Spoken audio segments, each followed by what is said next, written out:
ദിയമോൾക്ക് വയറ് നിറഞ്ഞു തുടങ്ങി അമ്മേ. വന്ദനമ്മയ്ക്ക് സന്തോഷായി.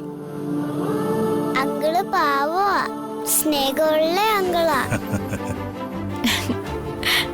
ഇപ്പോൾ അങ്കിൾ എനിക്ക് ഐസ്ക്രീം ഓർഡർ ചെയ്തേക്കാ. അയ്യോ, ഇത്രയും നിറച്ച് ഭക്ഷണം കഴിച്ചിട്ട് ഇനി ഐസ്ക്രീം കൂടി കഴിക്കണോ? അതിനെന്താ, ഐസ്ക്രീം കഴിക്കാനുള്ള സ്ഥലമൊക്കെ എന്റെ വയറ്റിൽ ഒരിച്ചിട്ടുണ്ടമ്മേ.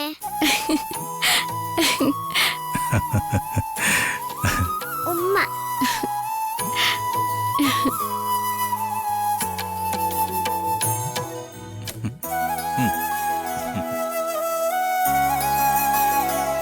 കഴിക്കുമോളെ, നിറച്ച് കഴിച്ചോ. അങ്കിൾ കൂടെ തന്നെ ഇരുന്നോളാം കേട്ടോ.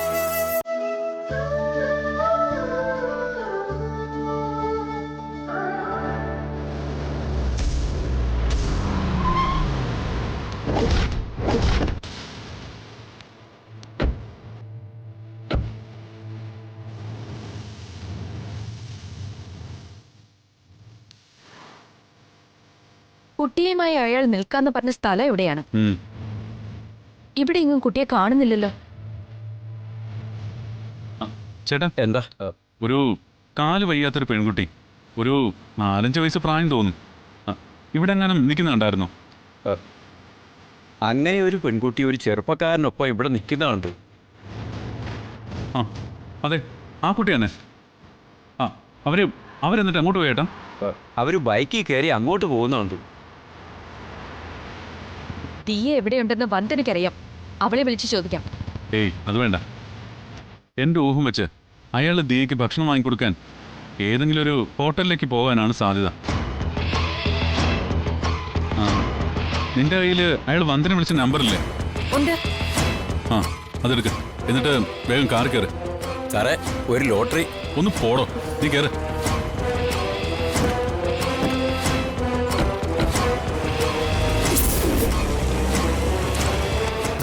Thank you. ശരി സാർ. ഇത് ദിയമോൾക്ക് ഇഷ്ടപ്പെട്ട ഐസ്ക്രീമാ. ഇതാണ് ദിയമോൾക്ക് ഇഷ്ടം. അങ്കിളിന് എങ്ങനെ മനസ്സിലായി? അച്ഛൻ്റെ കൂടെ പുറത്തു പോകുമ്പോ ഈ ഐസ്ക്രീം അച്ഛൻ എനിക്ക് വാങ്ങി തരുന്നത്. എനിക്കിത് ഭയങ്കര ഇഷ്ടം അങ്കിളെ. എങ്കിലേ ഉത്സാഹിച്ച് കഴിച്ചോ. എത്ര ഐസ്ക്രീം വേണമെങ്കിലും അങ്കിൾ വാങ്ങിച്ചു തരാം കേട്ടോ. കഴിച്ചോ.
എന്ത് കിട്ടി മോളെ? സ്പൂൺ താഴെ വീണു.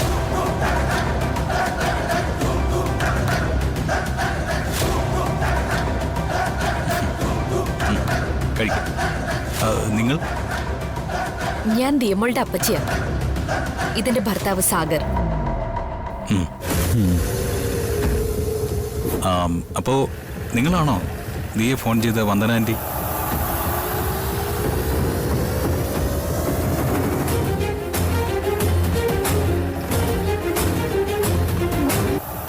ഞാൻ വന്ദനയല്ല, ഞാൻ രാഖിയ, ദിയമോളുടെ സ്വന്തം ആന്റി. ഓ,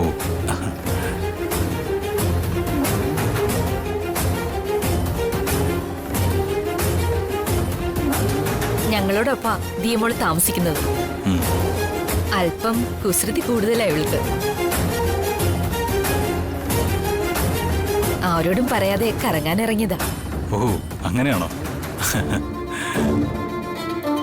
അല്ല അപ്പോ ആരെ ഈ വന്ദനാമ്മ?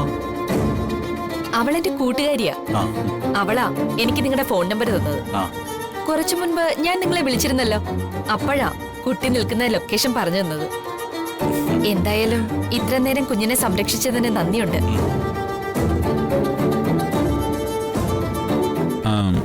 Thank you.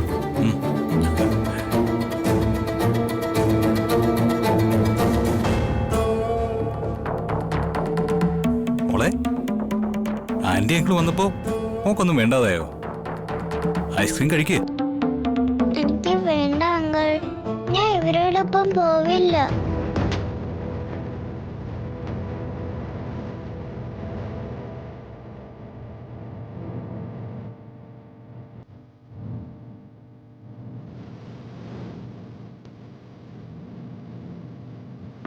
വീട്ടിൽ നിന്ന് പിണങ്ങി ഇറങ്ങിയതല്ലേ? ആ അതിന്റെ ഒരു വിഷമ. മോളു വാശി കണ്ടില്ലേ? മോളെ നീ ഇങ്ങനെ വാശി പിടിച്ചിരിക്കരുത്. മോളുടെ എന്ത് ഇഷ്ടം സാധിച്ചിരുന്ന അങ്കിളും ആന്റിയും അല്ലേ ഞങ്ങള്? വാ.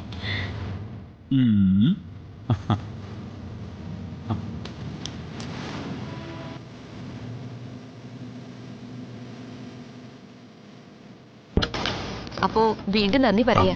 ശരി. ഞാനങ്ങോട്ട് ചെന്നില്ലെങ്കിലേ മോള് വീണ്ടും പ്രശ്നം ഉണ്ടാക്കും.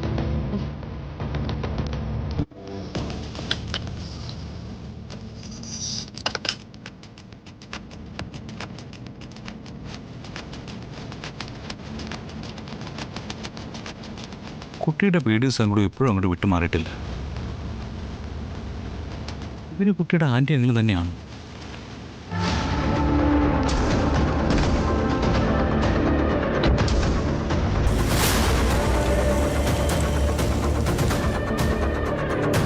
ആ ഒരു പരിചയം ഇല്ലെങ്കിൽ കുട്ടി അവരോടൊപ്പം പോവില്ലായിരുന്നു. ആ അവരെ റിലേറ്റീവ്സ് തന്നെയാണ്.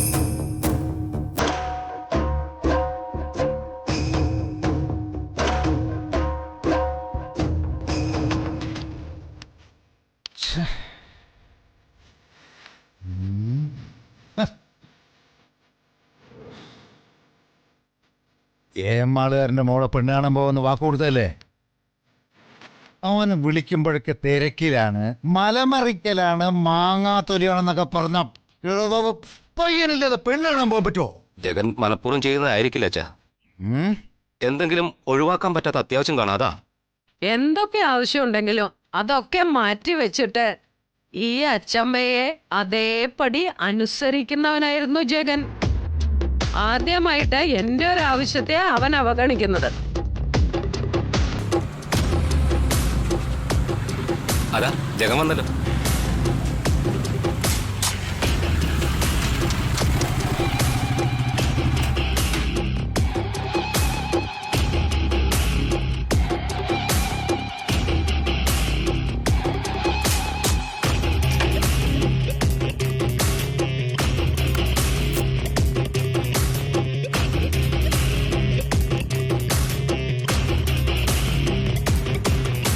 അച്ഛാ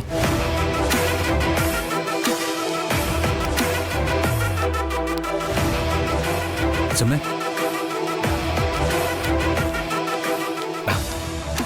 ശരി ശരി.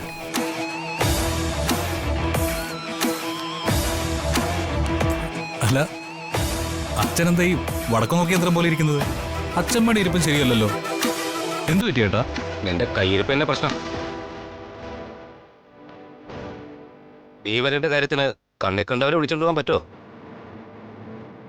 അച്ചമ്മയുടെ വാക്കിന് നീ ഒരു പുല്ല് വില പോലും കൽപ്പിച്ചില്ലല്ലോടാ. പെണ്ണ് വീട്ടുകാർക്ക് വാക്ക് കൊടുത്തിട്ട് നാണം കിടേണ്ടി വന്നില്ലേ? അതാണോ കാര്യം? അച്ഛമ്മേ, എട്ടും പൊട്ടും തിരിയാത്ത ഒരു പെൺകുട്ടി വീട്ടിൽ നിന്ന് ഒളിച്ചോടി. ആ പെൺകുട്ടിയെ 2 ഭിക്ഷക്കാര് തട്ടിയെടുത്ത് കടക്കാൻ ശ്രമിച്ചു. ഞാൻ അവരെ കയ്യോട് പിടികൂടി കുട്ടിയെ രക്ഷിതാക്കളുടെ കയ്യിൽ ഏൽപ്പിക്കുകയും ചെയ്തു. അങ്ങനെ ഒരു സമൂഹ നന്മ ഞാൻ ചെയ്യേണ്ട അച്ഛമ്മേ? എടാ, ആ വക സമൂഹ നന്മയൊക്കെ ജനങ്ങളോട് വോട്ട് ചോദിക്കുന്ന സമയത്ത് മതി. ഇനി നീ എന്തൊക്കെ പറഞ്ഞാലും ഞങ്ങളുടെ ആഗ്രഹത്തിന് വഴങ്ങിയേ പറ്റൂ. കാശുള്ള ഒരു ബിസിനസ്സുകാരന്റെ മകളെ നീ കല്യാണം കഴിച്ചിരിക്കണം. അച്ഛാ പെട്ടെന്നൊരു വിവാഹം കഴിക്കണം എന്നൊക്കെ പറഞ്ഞ വിവാഹം കഴിക്കണം, അതിലൊരു വിട്ടുവീഴ്ചയില്ല.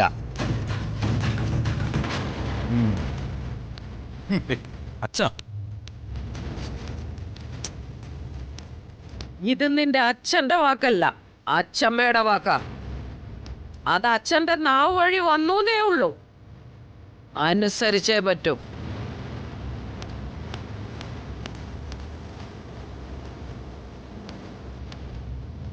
ജഗ, ഈ കല്യാണത്തില് ഇവിടെ എല്ലാവരും ഒറ്റക്കെട്ടാ.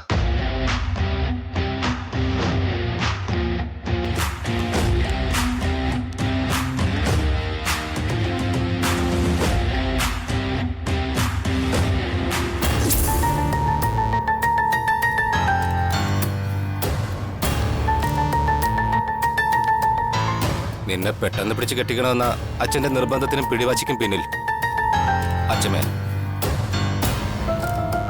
നിനക്കറിയോ, ഒന്നിനും കൊള്ളാത്തവനാണെന്ന് ആക്ഷേപിച്ച് വീര്യം കെടുത്തി നിർത്തിയിട്ടാണ് അച്ഛനെന്നെ ഭരിച്ചത്. അതേടാ, എന്റെ ജീവിതം ഭരിച്ചു മുടിച്ചത് അച്ഛമ്മയാ. ഇപ്പൊ അതേ ശിക്ഷയാ അച്ഛമ്മ നിനക്കും തരാൻ പോകുന്നത്. രാഷ്ട്രീയത്തിൽ ഞാൻ അച്ഛനേക്കാൾ കേമനാണെന്ന് വിശേഷിപ്പിച്ച അച്ഛമ്മ തന്നെ എന്തിനാ എന്നെ രാഷ്ട്രീയത്തിൽ നിന്ന് പിന്തിരിപ്പിക്കുന്നത്?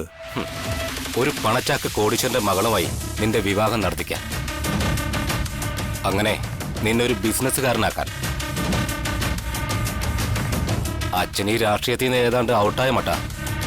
പഴയ വരുമാനമൊന്നും ഇപ്പൊ ഈ രാഷ്ട്രീയത്തിൽ നിന്ന് വരുന്നില്ല. ബിസിനസ് ആകുമ്പോ രാഷ്ട്രീയത്തെക്കാൾ വരുമാനം ഉണ്ടെന്ന് അവര് കണക്ക് കൂട്ടി. എടാ, അച്ഛനും അച്ഛമ്മയ്ക്കൊക്കെ നമ്മളെ മക്കളല്ല, വെറും ചതുരംഗ കരുക്കളാ. അത് സമർത്ഥമായി നീക്കിവെച്ച് നേട്ടം കൊയ്യുകയാണ് അവരുടെ ലക്ഷ്യം.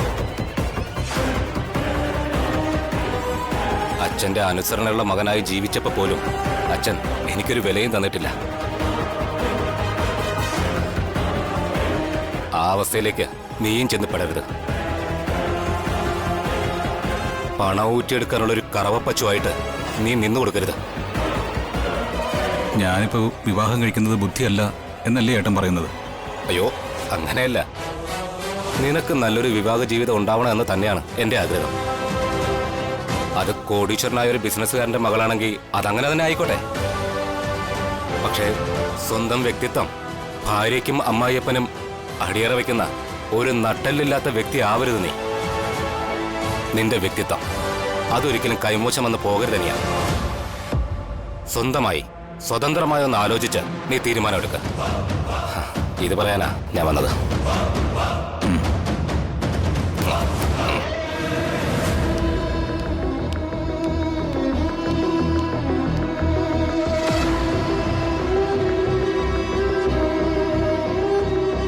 ഏട്ടനിപ്പോ പറഞ്ഞിട്ട് പോയത് തന്നെയാണല്ലോ ഞാൻ മനസ്സിൽ കണ്ടത്.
അശോകേട്ടൻ ഇവിടെ നിൽക്കുകയായിരുന്നോ? എന്താ എനിക്ക് ശ്യാമിന്റെ മുറി കയറി കൂടാന്നുണ്ടോ? അതല്ല, ശ്യാം കുളിക്കുകയാണെന്ന് പറഞ്ഞതാ. ശ്യാം വീട്ടിലിരുന്ന് പഠിക്കാൻ വന്നു പറഞ്ഞിട്ട് പഠിത്തമാണ് ഇവിടെ നടക്കുന്നതെന്ന് എനിക്കൊരു സംശയം. ഇത് നീ ഇത് വല്ലതും ശ്രദ്ധിക്കുന്നുണ്ടോ?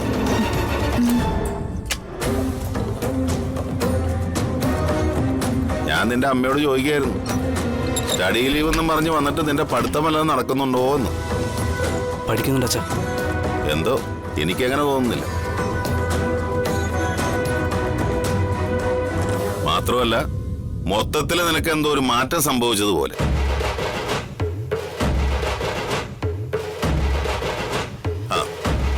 അവനവന്റെ നിലയും വിലയും നോക്കിയിട്ട് വേണം ജീവിക്കാൻ. ശരി അച്ഛാ. എനിക്ക് അത്രേ പറയാനുള്ളൂ.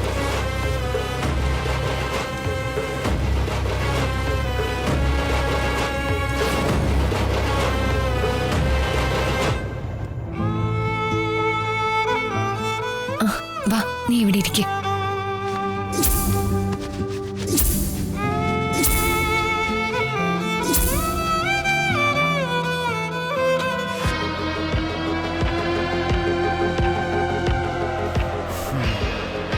എല്ലാ കാര്യങ്ങളിലും എന്നെ അനുസരിക്കുന്നവൻ വിവാഹ കാര്യം പറഞ്ഞപ്പോ മുഖം തിരിച്ചൊരു നിൽപ്പാ. നീ അവനോട് പറഞ്ഞേക്ക് എന്റെ സ്വഭാവം മാറ്റരുതെന്ന്. നിങ്ങൾ എന്തായി പറയുന്നത്? വാശിയും വൈരാഗ്യം കൂടാതെ മംഗളമായി നടത്തേണ്ട ഒരു കർമ്മ വിവാഹം. അതിനിങ്ങനെ കിടന്ന് തുള്ളിയിട്ട് ഒരു കാര്യമില്ല. ജഗൻ ഇഷ്ടപ്പെടുന്ന ഒരു പെണ്ണിനെ അവനെ കാണിക്കാൻ നമുക്ക് സാധിച്ച അവന്റെ മനസ്സൊക്കെ അങ്ങ് മാറും. അവൻ വിവാഹത്തിന് സമ്മതിക്കുകയും ചെയ്യും. അതിന് ഇതുവരെ കഴിഞ്ഞിട്ടുണ്ടോ? ഇല്ലല്ലോ. അച്ഛനും അച്ഛമ്മയും ഒന്നും കൊണ്ടും ഭയപ്പെടണ്ട. ഈ ലോകത്തിൽ വെച്ച് ഏറ്റവും അനുയോജ്യമായ ഒരു പെൺകുട്ടിയെ തന്നെയായിരിക്കും ഞാൻ ജഗന് വേണ്ടി കണ്ടെത്തുന്നത്. ആ കല്യാണത്തിന് സമ്മതിപ്പിക്കുന്ന കാര്യവും ഞാൻ ഏറ്റു. നീ നിനക്ക് വേണ്ടി കണ്ടുപിടിച്ച വീരശൂര പരാക്രമിയെ പോലെ ആയിരിക്കുമോ ആ പെണ്ണും? അച്ഛമ്മ വേണ്ട. എന്റെ ഭർത്താവിന്റെ നാവേന്ന് വയറ് നിറച്ച് കേട്ടപ്പോ മനസ്സിലായില്ലേ അവന്റെ ക്വാളിറ്റി എന്താന്ന്? അപ്പൊ നാക്കും മൂക്കും ഇല്ലാതെ നാണം കെട്ട് പതുങ്ങിയില്ലേ അച്ഛമ്മ? എന്റെ ഭർത്താവിന്റെ ക്വാളിറ്റി നിങ്ങള് തിരിച്ചറിയാൻ പോകുന്നതേ ഉള്ളൂ. അല്ല, അത്രയും ക്വാളിറ്റി ഉള്ള മഹാനിപ്പ് എവിടെയാ? മനോജ് മുറ്റത്ത് നിപ്പുണ്ട്. അത് നന്നായി. നീ ഇവിടെ തന്നെ സ്ഥിരമായിട്ട് നിൽക്കുമായിരുന്നെങ്കിൽ എന്റെ സെക്യൂരിറ്റിയെ മാറ്റി പകരം നിന്റെ ഭർത്താവിനെ അവിടെ നിർത്താമായിരുന്നു. അങ്ങനെയെങ്കിലും അവനൊരു തൊഴിലാകുമായിരുന്നു.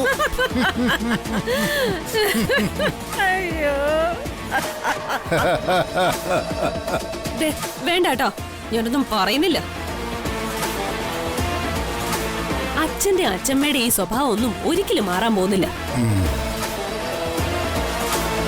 കനവിൽ തിരയും പ്രണയാമൃതം തൂവും പുതുമഴയായി പെയ്തു നെഞ്ചും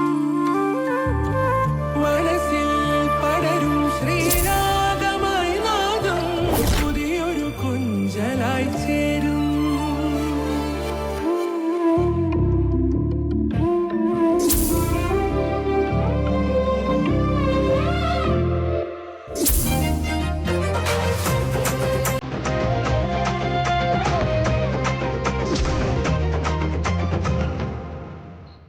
ഞാൻ സ്നേഹിക്കുന്ന പെണ്ണ് വലിയ പണക്കാരിയാണെന്നൊന്നും എനിക്ക് തോന്നുന്നില്ല.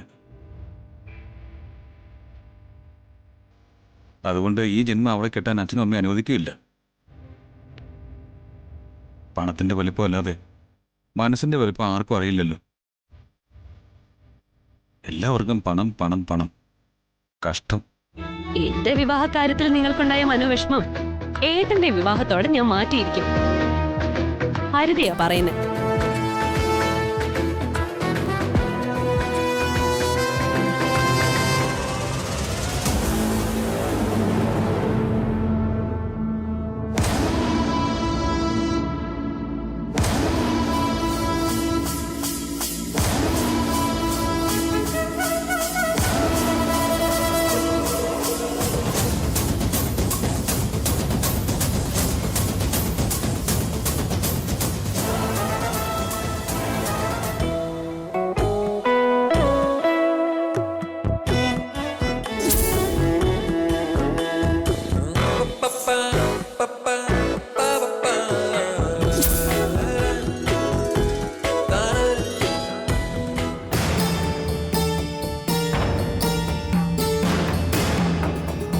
ദേ, ഈ ദേഷ്യമൊക്കെ കളഞ്ഞ് ക്ഷമയോടെ ഈ ഫോട്ടോസ് ഒന്ന് നോക്ക്. ഈ പേഴ്സണാലിറ്റിക്ക് ഇണങ്ങുന്ന പെൺകുട്ടികളെ ഇവരൊക്കെ. തൽക്കാലം ഒന്ന് നോക്ക്, ബാക്കിയൊക്കെ പിന്നെ.